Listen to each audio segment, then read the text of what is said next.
குலதெய்வம் கோயில்ல திருவிழா ஆடி லாஸ்ட். பெரியப்பா மகள் சித்தப்பா மகள் பிறந்த மகள் சந்திக்கக்கூடிய நாள் தான் குலதெய்வம் திருவிழா நாள். எவ்வளோ பேர் இருக்கிறாங்க.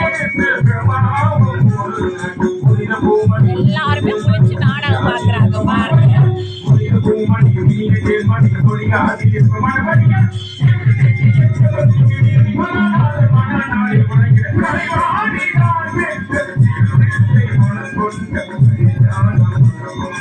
இந்த குலதெய்வம் திருவிழா அப்பதான் நாங்க எல்லாருமே சந்திப்போம்.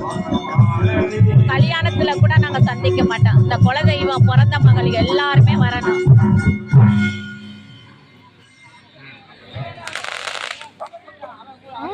பிறந்த மக எல்லாருமே வந்திருப்போம் அந்த கோயில் திருவிழாவுக்கு.